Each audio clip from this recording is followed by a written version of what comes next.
Assalamualaikum sahabat Saur Sepuh, apa kabarnya hari ini? Semoga kalian sehat selalu, juga semoga kalian selalu ada dalam lindungannya. Di video kali ini, admin akan membahas tentang seorang tokoh ulama yang sangat terkenal, khususnya di tanah Jawa Barat. Tokoh ulama ini sangat terkenal akan kealimannya, kearifannya, juga sangat terkenal akan kewaroannya. Tokoh ulama ini disebut-sebut sebagai gurunya para ulama di tanah Pasundan.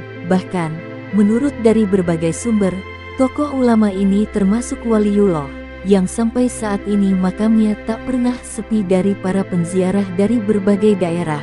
Bahkan ketika haulnya ulama ini, sangat ramai para penziarah berdatangan ke sini sehingga tak sedikit para pengais rezeki untuk berjualan di dekat area makam ini. Ulama yang admin maksud di sini yakni Al-Alim Al-Alamah Syekh Ahmad Syatibi atau yang terkenal dengan Mama Gentur yang makamnya terletak di Warung Kondang, Cianjur, Jawa Barat. Namun, sebelum admin melanjutkan kisah perjalanan dan biografi kehidupan Syekh ini, ada baiknya kalian tekan tombol like, subscribe, juga jangan lupa komentar positif agar admin tambah semangat untuk membahas tentang cerita legenda, misteri, cerita tokoh yang ada di sekitar kita. Oke, jangan berlama-lama lagi, mari kita bahas. Bangsa Indonesia dikenal mempunyai banyak ulama karismatik yang tersebar di berbagai daerah. Begitupun dari wilayah Pasundan, tepatnya di wilayah Cianjur, banyak tokoh yang berperan dalam bidang masing-masing. Salah satunya adalah Syekh Ahmad Syatibi, pengarang kitab Sirajul Munir dan pengasuh pondok pesantren Gentur, Cianjur, Jawa Barat. Syekh Ahmad Syatibi atau Mama Gentur adalah seorang pejuang pendidikan di bumi Pasundan. Hal ini terbukti dengan banyaknya murid yang belajar kepada Mama Gentur, kemudian menjadi ulama-ulama besar di tanah Pasundan yang mempunyai pengaruh yang besar terhadap perubahan pada tataran regional maupun nasional. Belum diketahui sumber yang pasti tentang tanggal kelahiran Mama Gentur. Ada yang menyebutkan antara tanggal 12 sampai 18, namun tidak diketahui bulan dan tahun kelahirannya. Ada juga yang menyebutkan Mama Gentur dilahirkan pada pertengahan kurun waktu 13 Hijriah. Yang jelas, sesuai namanya, Mama Gentur dilahirkan di Kampung Gentur, Kecamatan Warung Kondang, Cianjur, Jawa Barat. Ayahnya adalah Mama Haji Said dan ibunya Haji Siti Khadijah. Syekh Ahmad Syatibi atau Mama Gentur merupakan anak dari Mama Haji Muhammad Said bin Mama Haji Abdul Qadir bin Syekh Nur Hajid bin Syekh Nur Katim bin Syekh Sembah Dalem Bojong bin Syekh Waliullah Haji Abdul Muhyi Pamijahan. Jika dilihat dari silsilahnya, maka Mama Gentur termasuk keturunan ulama-ulama besar di Nusantara ini. Syekh Ahmad Syatibi adalah anak ketiga dari 4 bersaudara pasangan Mama Haji Muhammad Said dan Ibu Hajah Siti Khadijah. Kakak kandungnya antara lain Hajah Rukiyah pengajar pondok pesantren Cipadang, Cianjur, Mama Haji Ilyas alias Mama Haji Yahya, pengajar pondok pesantren Babakan Bandung, Sukaraja, Sukabumi, dan adik kandung yakni Mama Haji Muhammad Kurtubi alias Mama Gentur Kidul, pengajar pondok pesantren Gentur, Warung Kondang, Cianjur. Nama panggilan Syekh Ahmad Syatibi ini sewaktu kecilnya adalah Adun, setelah pulang dari Mekah namanya diganti menjadi Dagustani. Namun, nama masyhurnya sekarang yaitu Al-Alim Al-Alamah Syekh Ahmad Syatibi atau biasa disebut sebagai Mama Gentur kata orang Sunda yang jadi anak muridnya. Mungkin di antara kalian ada yang bingung dengan gelar Mama. Nama Mama adalah gelar kehormatan suku Sunda yang disematkan kepada ulama berpengetahuan tinggi yang menjadi gurunya para ulama di daerah Jawa Barat dan daerah tujuan diaspora para keturunan Sunda, seperti Banten, Jakarta, dan Lampung. Ada cerita dari Syekh Ahmad Emat atau Mama Cimasuk, Garut. Waktu saya mengunjungi Mama Gentur, dia mengisahkan bahwa dulu ketika Mama Gentur sangat menginginkan punya ilmu yang besar, namun Mama Gentur merasa bingung memilih guru untuk ngaji kemana. Akhirnya Mama Gentur berangkat ziarah kubur ke Habib Husain bin Abu Bakar Al-Aidrus alias Wali Luar Batang, Jakarta. Di situ Mama membaca sholawat nariyah sebanyak 4.444 kali dan tamat sebanyak 44 kali dalam waktu 8 bulan. Kemudian, setelah itu Mama Gentur bermimpi bertemu dengan wali luar Batang. Wali tersebut berkata, "Kalau kamu benar-benar mau punya ilmu yang besar, segeralah pergi ke daerah Garut." Setelah mendapat petunjuk dari mimpi itu, maka kemudian Mama Gentur mulai berangkat ke daerah Garut, Jawa Barat, tempat yang menjadi tujuan Mama Gentur kala itu yakni Pondok Pesantren Kresek, Garut. Namun, setelah Mama Gentur sampai ke pesantren Kresek, kata pengasuh Pondok Pesantren Kresek yakni Mama Kresek, "Kalau Ananda mau punya ilmu yang besar, besok saya antar ke paman saya yaitu Pangersa Syekh Ajengan Muhammad Atsroi di Bojong. Sebab dalam waktu sekarang ini para sepuh yang punya ilmu yang besar di tiap kabupaten juga kebanyakan adalah yang nyantri ke paman saya tersebut," kata Syekh pengasuh Pondok Kresek Garut itu. Kemudian Mama Gentur diantar oleh pengasuh Pondok Kresek tersebut untuk menuju pesantren pamannya Syekh Ajengan Muhammad Atsroi. Namun, diceritakan bahwa Mama Gentur sempat menginap satu malam di Pondok Kresek tersebut sebelum diantar ke pondoknya Syekh Atsroi. Kemudian, berangkatlah Mama Gentur yang diantar oleh Syekh Kresek itu ke pesantren Syekh Atsroi di Bojong. Diceritakan waktu pertama masuk ke pesantren, oleh guru di pesantren disumpah jikalau tidak mempunyai ilmu sihir.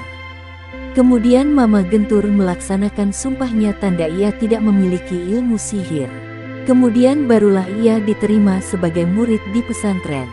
Makanan yang biasa dia makan selama di pesantren cukup dengan talas yang dicuilkan ke dalam sambal roai, tidak pernah makan yang enak dengan rupa-rupa makanan. Ketika mendapati masalah kitab yang susah dipaham, Mama Gentur langsung menghadiahi mualifnya dengan makanan dan aurat sholawat. Hanya dalam waktu 40 hari mondok di Bojong Syekh Syatibi atau Mama Gentur sudah hafal kitab Yakulu atau Nazom Maksud, kitab Kailani dalam kurung ilmu sorof, kitab Amriti dalam kurung ilmu nahwu, kitab Alfiyah dalam kurung ilmu nahwu dan sorof, kitab Samarkondi yakni ilmu bayan, dan Jauhar Maknun yakni ilmu ma'ani, bayan dan badi. Keunggulan pesantren Bojong Garut adalah para santri yang belajar di pesantren tersebut jika sudah belajar selama 2 tahun biasanya akan jadi alim alamah. Mama Gentur menetap di pesantren Bojong hanya selama 1 tahun hingga akhir bulan Sya'ban, karena disuruh gurunya, yaitu Syekh Muhammad Atsroi untuk menemani Kiai Muhammad Rusdi atau Kiai Rusdi berguru ngaji di pesantren Gudang Tasikmalaya. Lalu berangkatlah Mama Gentur beserta Ajengan Rusdi ke pesantren Gudang, Tasikmalaya itu. Diceritakan bahwa Mama Gentur mondok di pesantren Gudang Tasikmalaya selama 9 tahun. Setelah selama 9 tahun menuntut ilmu di pesantren Gudang Tasikmalaya, lalu Mama Gentur melanjutkan pendidikannya ke Tanah Suci Mekah, yakni belajar ke Syekh Hasbullah. Ada cerita bahwa waktu pertama ngaji di Syekh Hasbullah banyak yang menyepelekannya. Suatu hari, Syekh Hasbullah berkata kepada murid-muridnya, "Kira-kira begini artinya, besok hari Rabu kita akan mulai ngaji kitab Tuhfatul Muhtaj, tapi sebelumnya kalian mutalaah dulu kitabnya. Hasil mutalaah tuliskan dalam buku masing-masing. Besok semua harus hadir dan bawalah hasil tulisan tersebut." Besoknya Syekh Hasbullah memeriksa buku murid-muridnya. Ketika melihat buku tulisan Mama Gentur, Syekh Hasbullah tertegun, kemudian buku Mama Gentur dipisahkan dan melanjutkan pemeriksaannya. Setelah selesai, Syekh Hasbullah berkata, "Ngaji Tufah batal sebab gak pantas Syatibi ngaji kepada saya, bahkan seharusnya saya yang ngaji ke Syatibi. Masalah yang belum sampai saya mutalaah, dalam buku Syatibi sudah ada. Saya gak sanggup mentaswirkan kitab di hadapan Syatibi. Tetapi, oleh sebab semuanya meminta untuk diteruskan, dan juga Mama memohon supaya diteruskan biarpun dibaca hanya lafadznya, maka barulah Syekh Hasbullah bersedia walaupun cuma lafadznya hingga tamat." Kata Mama Gentur, ilmu yang dipakai mutalaah kitab Tuhfah tersebut adalah sebagian ilmu yang diterima dari Syekhuna Bojong. Inilah ciri alamahnya Syekhuna Bojong, Garut. Sewaktu di Mekah, Mama Gentur suka salat di depan Baitullah.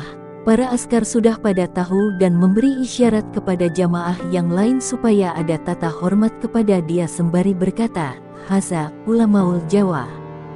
Setelah sekian lama di Mekah, kemudian Mama Gentur berangkat ke Mesir dengan maksud mau melanjutkan talab ilmunya.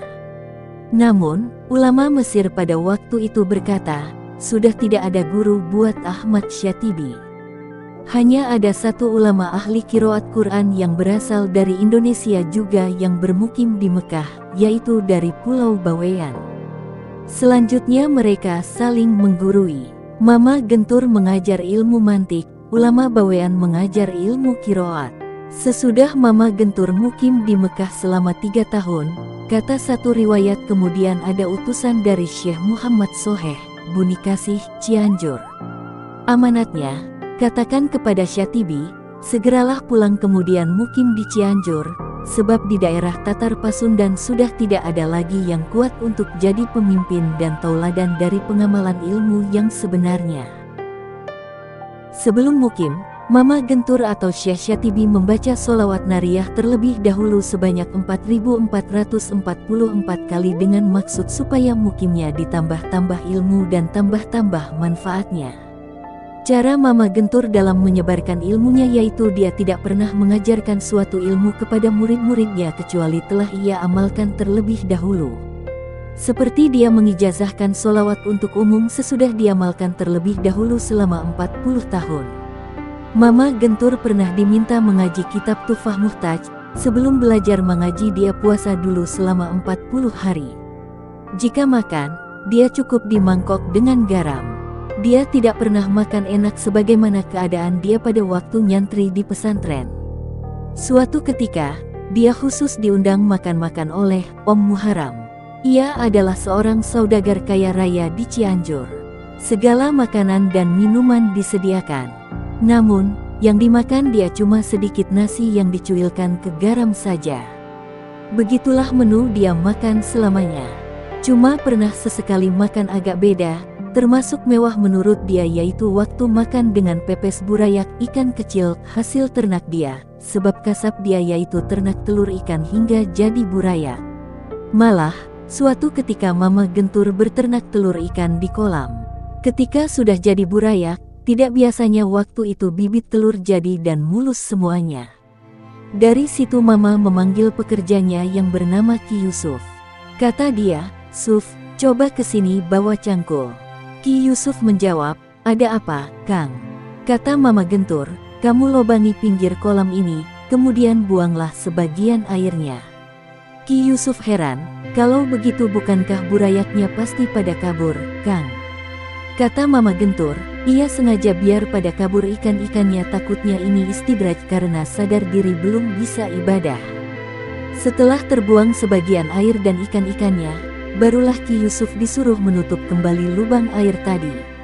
Begitulah apik dan waruhnya Mama Gentur atau Syekh Syatibi ini. Semasa hidupnya, Mama Gentur mengarang rupa-rupa kitab kurang lebih sekitar 80 kitab, berbahasa Arab dan Sunda. Di antaranya adalah Sirojul Munir dalam ilmu fikih, Tahdidul Ainain dalam ilmu fikih, Nazom Sulamut Taufik dalam ilmu fikih, Nazom Mukodimah Samarkandiyah dalam ilmu bayan, Fatiyah dalam ilmu bayan, Nazom Dahlaniyah dalam ilmu bayan, Nazom Adudiyah dalam ilmu munazoroh, Nazom Ajurumiyah dalam ilmu nahwu, Muntijatul Latif dalam ilmu sorof, dan lain-lainnya. Selayaknya seorang ulama besar nan masyhur, Mama Gentur mempunyai murid-murid yang juga menjadi ulama besar, bahkan diceritakan Mama Gentur memiliki puluhan ribu murid yang sekitar 3.000-an lebih muridnya itu menjadi ulama besar dan masyhur.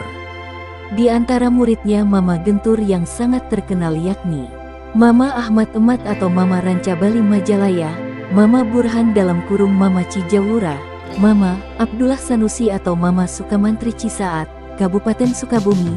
Juga masih banyak lagi murid Mama Gentur yang menjadi ulama besar yang tersebar di tanah Pasundan. Mama Gentur wafat pada tahun 1946 pada usia 108 sampai 109 tahun. Beliau wafat di Warung Kondang, Gentur dan dimakamkan juga di Gentur. Sampai saat ini makam beliau tidak henti-hentinya didatangi oleh penziarah dari berbagai daerah. Namun, ketika kita mau berziarah di makam Mama Gentur ini dilarang untuk membawa handphone, dilarang memotret area makam, juga untuk seorang wanita dilarang untuk berziarah ke sini. Nah, itulah biografinya dan cerita hidupnya seorang ulama, gurunya para guru di tanah Pasundan. Semoga kita mendapatkan berkahnya dari beliau. Cukup sampai di sini dulu video dari admin. Mohon maaf apabila ada kata-kata atau kekurangan dalam penyampaian. Sampai jumpa di video admin selanjutnya. Assalamualaikum warahmatullahi wabarakatuh.